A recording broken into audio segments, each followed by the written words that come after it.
Welcome to Karen Tyrrell's ISO Book Show, where I give away free books. Exciting news! Today I interview award-winning author and publisher Sophie Masson. I hope I said your name the right way. Author of these 3 picture books. Please stay tuned for a triple book giveaway. Now, Sophie, not Sophia, is a prolific and award-winning author of more than 60 books for children and adults, many with historical and fantasy themes. Sophie's the chief publisher at Christmas Press and co-publisher at the United Publishers of Armidale. Today, I focus on these 3 amazing picture books. Let's give Sophie a very warm welcome. Thank you very much, Karen. My pleasure.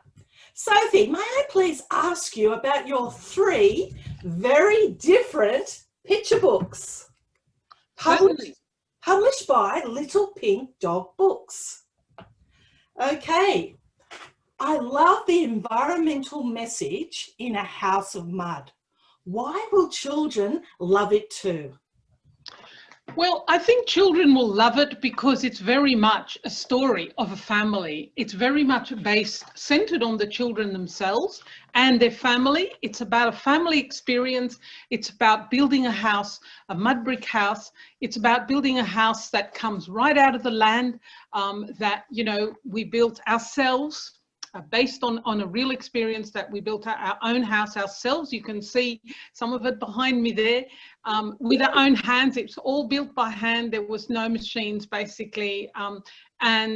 It's a very beautiful house and it was a lot of fun to do, even though enormous amount of work. And the children, our 3 children, were all part of it with our dog Tess.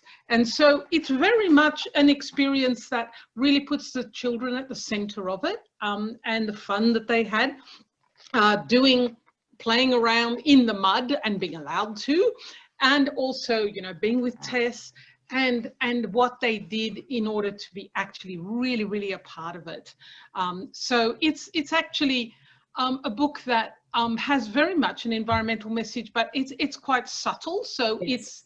It's behind the scenes. It's within the whole thing. You can see the family working there, getting the mud from the actual block. In fact, exactly what we did, which we built a dam, and the mud that came out of that was what made the bricks, and the bricks just drying. They're made by hand. They dry in the sun, and the house itself is very environmentally friendly because it's also built with passive solar idea in mind, and it has an active solar system as well. But so everything is subtle but very much there, and very much centered on the children and the fun that they have. I did not know that was an absolutely true story, a true experience. Wow, that makes it even more powerful because it's actually been done by you, the author. That's right, because it was an amazing experience, building this house. It was something we did. The children were quite small, the youngest one, and the illustrations very much show that. Katrina, the illustrator, based them on photographs that I sent her. And the children were very young. They were very much involved, but of course, as young children, they got bored quite quickly. So we had to devise all sorts of ways of them, still being sort of involved, and so not making a big fuss and all that sort of thing. So it's very much based on that, but it's also I sort of transform certain things, because you can do that in fiction, yes, can't you? Author's license. Yeah. Okay, I might move on to the next one. I love Join the Armidale Parade. It's such a fun, interactive, multi-layered book. What's it about? So it's about the fact that I live near Armidale, and every year in Armidale there's this wonderful parade, at the Autumn Festival Parade, and as you can see, it's festival time in our town when the trees go red and gold. It's festival time in our town when it's not yet cold. So Armidale has a lot of beautiful, you know, exotic trees, European trees, and it's a fantastic sight in the autumn when all the trees go red and gold and all over the place. And every year it's been a tradition in the town to have this massive parade that the whole town joins in, and you get people from everywhere joining in, because Armidale has quite high multicultural community because of the university. And so, and you have people also from all walks of life and all sorts of things. And so the story is about a family who's just moved to the town, and about how they really very keen to join in, and all the things that are happening. So everybody's getting things ready, you know, from the ballet dancers to the jeeps to Aboriginal Land Council to people wearing all sorts of strange costumes, and people like the Medieval Arts Society, all sorts of people join into it. And it just flows through the whole town. It takes ages to go through, and it's led by this big pipe band, you know, or massive pipe band. So it really is a fun book. And what makes it even more special is that not only is it published by Little Pink Dog Books, like A House of Mud was, but it is also features Kathy Creamer as the illustrator. And Kathy also lives in Armidale. Yes. And so she knows it really well. And so, you know, you can see buildings and things that people recognize if they come from here or they visited here. But you don't really need to have come from here or even have visited here to enjoy the book, because it is about community celebration, about joy, about fun, you know, and about a new family joining into an old tradition. It's wonderful. I absolutely love it. I've read it a couple of times and enjoyed every word. I've got a few friends that live in Armidale that I need to tell them about it very soon. If they don't know about it already, I'm sure everybody in Armidale knows about it. Okay. Now, Sea Monkey. I love your very warm, endearing picture book, Sea Monkey. Why will kids love it too?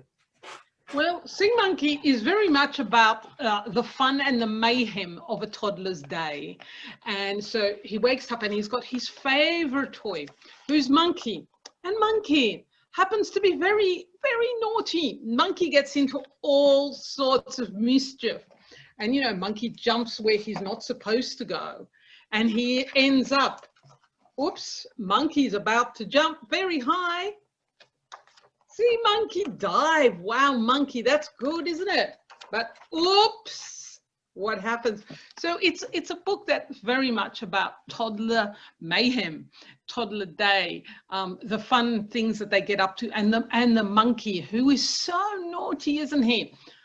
His friend, the toddler, is not naughty, is he? No. He's just having fun with Monkey. So it's a thing that I think children love, because Monkey's doing all the naughty things that they would like to do. Yes. And Monkey is just getting into all sorts of mischief, but Monkey is so lovely at the same time, and Monkey sort of is so lovable. And so, you know, it's a book that is really great for young children. Because you know, it has that sense of fun, and because Kathy's illustrations in this one are so gorgeous as well. They're so full of fun and so full of all kinds of things going on. I'm just trying to find another one where you can see Monkey swinging on the washing line. There's lots of details for older children to find. For instance, where's the dog in all the pictures? You know, where's the cat? What's the cat doing? What's happening? And what about in this picture where it says, Monkey likes quiet time. Good boy, Monkey. So there's lots of things. Uh-oh. They're being very quiet, but oh dear. Oh dear, what's he up to? Yeah, so it's a book to join in, and that I think both toddlers, you know, and older children would really enjoy, and their parents. Very good. Thank you very much for introducing Sea Monkey to us and the story behind it. Just trying to think, what will I ask you next? Can I just mention very briefly, because I didn't properly mention the illustrator of this one, yes. Katrina Fisher, and she was absolutely fantastic, because she took you know, obviously the inspiration from our photographs and stuff like that, but she made it very much contemporary. So it's very much not set at the time when we built the house, but set now. So it's very contemporary. So it's very, you know, accessible to children now. And so, for instance, you know, there weren't any mobile phones in those days, but in this one, there is, where the children, they get their picture taken with a mud brick house. And I just think Katrina put in so much wonderful detail, like Kathy did in the other books. And I love working with illustrators. I think it's just one of my favorite things, because to see the visual world that comes out of your words is just fantastic.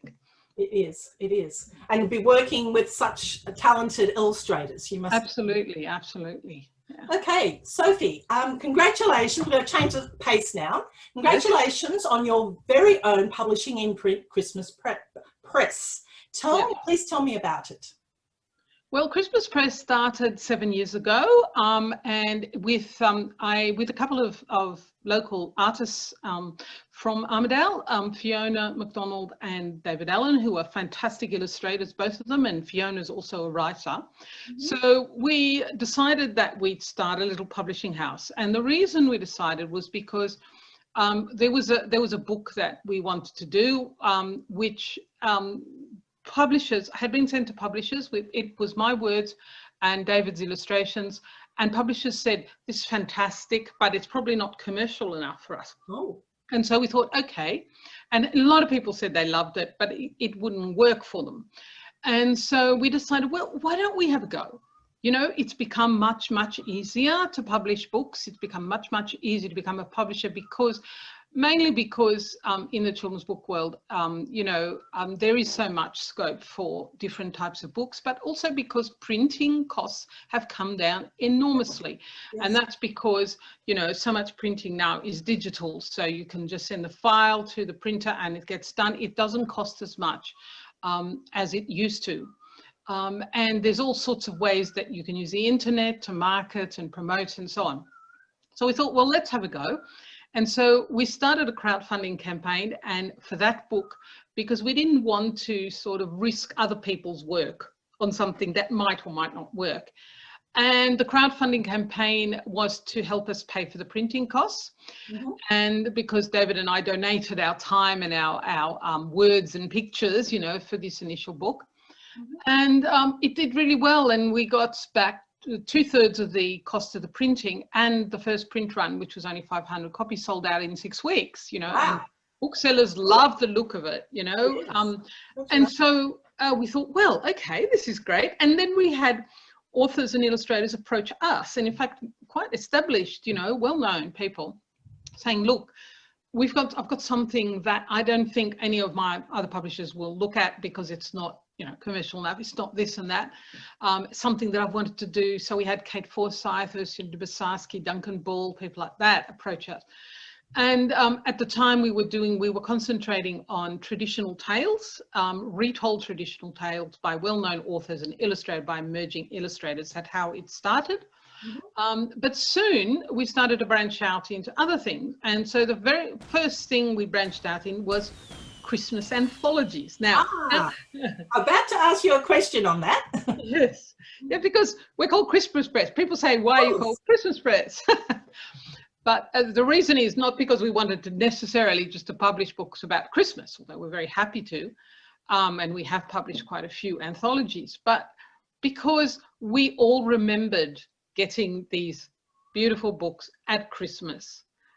Special books, and they were the highlight of Christmas. And so that's what we thought. It's just about the joy of receiving a beautiful book. It's about the joy of reading a book that's really well told, pictures that are just beautiful. So that's why it's called that. And so, yeah, so we started with, we branched out into the anthologies, and then we started branching out into fiction. For middle grade and then junior fiction. And now we're not really doing picture books anymore. The traditional Tales series has ended. We published 7 books in that series, but we're still doing the anthologies and the junior fiction and middle grade fiction, and sometimes a little bit of YA. So yeah, so it's been quite a long road since 2013. We've had a wonderful commissioning editor join us, BT Alvarez, who's also a very talented designer and writer as well, actually. So we've got a really nice small team, and we've been shortlisted. Our books have been shortlisted for awards, and in fact this year one of our books won an award. So this was Jenny Blackford's wonderful book, The Girl in the Mirror, which is a middle grade mystery novel, and it won the David Award for Best Children's Crime Novel this year. So, which was fantastic. It's a fantastic book, but we were so proud of Jenny and so proud that our book was up there amongst the winners. Well done, Sophie. If I could now ask you a question about how do you work with Little Pink Dog Books? What's your connection? So our connection is, well, we're in the same region, we're friends, and we recently, this year, we started a new initiative, which is called United Publishers of Armidale. Yes. And it's basically a joint promotion and marketing initiative, but we are looking towards publishing books maybe under that imprint at some stage. And what we're doing is, so we've got a wonderful website which is called unitedpublishersofarmidale.net, and on that website you can find all sorts of pages about some of the featured books with that have activities around them, built around them. They're free to download, they're free for teachers and children to use, as well as a series called the Journey of a Book series, and they're video series of illustrated talks where we're using sort of slides and audio to explain how a particular book came about. So we focused in Christmas Press, we focused on the very first book we did, Two Trickster Tales from Russia, the one we launched, as well as another book, and Little Pink Dog Books have done one around the big old rambutan tree and are doing another one later. So it's a really wonderful joint initiative which we started in this difficult year. Not only to sort of reach out to all our readers, to children, to teachers, to families, but also to our authors and illustrators who have been struggling as well. So what we're trying to do is to really enhance things around their books and around, you know, getting more and more people interested in them. And so, you know, we're doing it slowly. We're going to eventually end up doing it for every book, but we're doing it slowly because it takes time to create activities. Now, in some of them, authors and illustrators have created activities themselves, and we were lucky enough to get a grant from the Australia Council to help enhance the website and to create more activities and to create that Journey of a Book series. So it's been something about, you know, resilience, about recovery, about celebration as well. So it's really a fantastic initiative and we love it. And because, you know, we're such good friends, all of us, so it works really well. Thank you, Sophie. Now, this is what everyone's been waiting for, or one of the things. Everyone's waiting for lots of things, but this is one of them. What themes are hot in picture books at the moment? So what themes are hot? There's quite a lot of things. So there's very much things around, you know, communities, neighbours. There's things that also, humour is always popular, obviously. Always. It's one of the hardest things to do. I've got a book out with Little Hare, which you can see here, called Santagram, and that's a humorous book about Santa, obviously. But, you know, it was one of those things that came into my head, but those things really take time to work out properly. Humour and community. Humour and community, and diversity is also very important, but done subtly, you know. In the environment is still very important, but also done subtly. Also, non-fiction picture books are more and more popular. So there's beautiful books like, for instance, Searching for Cicadas, which is by Leslie Gibbs. And there's also ones about, you know, the life cycle of frog, but done in a way which is like a story. Yes. So those books are also very popular. And there's also, you know, lots of room also for more traditional books and for beautiful lyrical books. I think there's it's still a very wide market. And in terms of, yeah, I think really it depends so much on the story and how it's told. Exactly. Okay, I want to switch back now to our 3 picture books with little dog books, little pink dog books. Yeah. My apologies. Where can readers find the teacher notes for these 3 books? So I think that you would find the teacher notes at the Little Pink Dog Books website. You could also find some of them at the United Publishers of Armidale website. Yes. Yeah, so they're easily found, the teacher's notes. And whereabouts can we buy a copy of A House of Mud, Sea Monkey, and Join the Armidale Parade? Where can we find those 3 books? You can find them in any bookshop around Australia. You can also buy them direct from Little Pink Dog Books website if you want, but they are to be found everywhere around Australia in all bookshops. That's wonderful to hear, Sophie. Sophie, thank you very much for the interview today. If you could just stay there for a moment while I do the book giveaway. Yes, of course. Yes, happy to. All right. Who wants to win this gift pack of 3 books? It's easy as 1, 2, 3. Subscribe to Karen Tyrrell Author, that's me. Comment on why you want to win Sophie Masson's gift pack. The winner will be announced this Friday. Meanwhile, please stay safe. Wash your hands, keep your social distance, and read, read, read. Bye for now. Bye.